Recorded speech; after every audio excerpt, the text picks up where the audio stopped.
Ohio was killed and at least 19 others injured when the car drove into demonstrators. Breaking news.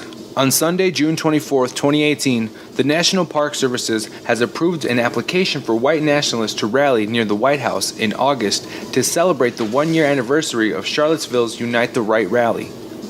The rally will be held exactly 1 year after a white nationalist driver mowed into a crowd of people counter-protesting last year's rally in Charlottesville, killing a woman named Heather Heyer. First of all, I want to raise awareness to the murder of young Antwon Rose. He was shot in the back by the Pennsylvania Police Department. His name was Antwon Rose. Say his name, Antwon Rose. The officer who shot him was hours into his first day on the job after being fired from his last position. His name is Michael Rosfeld. The district attorney Stephan Zappala, in charge of bringing Officer Michael Rosfeld to justice, is refusing to refer the case to the Pennsylvania Attorney General. I also want to raise awareness to the murder of Tatiana Wells at the hands of Xavier Graham Murphy in Charlottesville on June 22nd. They had a young child together, and Charlottesville police say Murphy has been charged with second-degree murder. Murphy is the cousin of Alexis Murphy, a 17-year-old woman that was last seen alive August 3rd in 2013. These were all news stories I came across while doing my research for this video. You may have seen this photo before circulating on social media.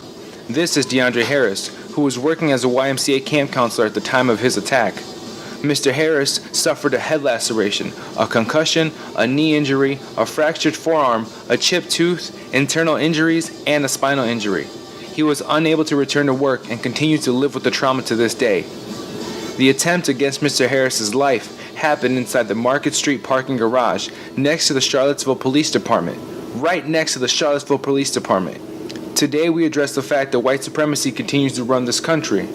On May 1st, 2018, white supremacist Jacob Scott Goodwin was convicted of the malicious wounding of Mr. Harris by a Charlottesville jury, which recommended a sentence of 10 years imprisonment and a $20,000 fine.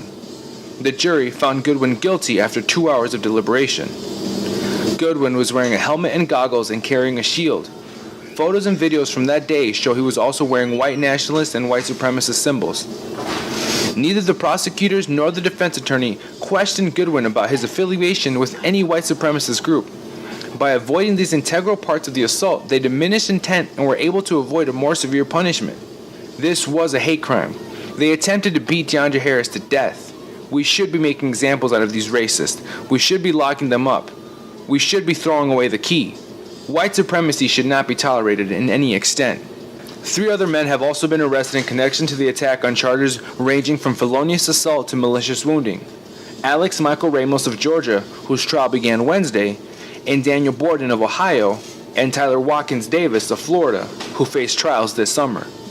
Before jurors deliberated on their sentencing recommendation, Joseph Platania, Charlottesville's Commonwealth attorney, told them that the attack was a serious event and that their recommendation must reflect that for one major reason.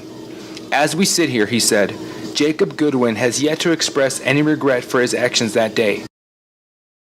P.S. At one point in the tragic story, a group of white nationalists called North Carolina's League of the South were able to convince a local judge, Marilyn Ghosh, to issue an arrest warrant on DeAndre Harris for unlawful wounding, at which point he turned himself in and eventually had charges against him dismissed. On March 16th, Harris was found not guilty of assault by Judge Robert Downer.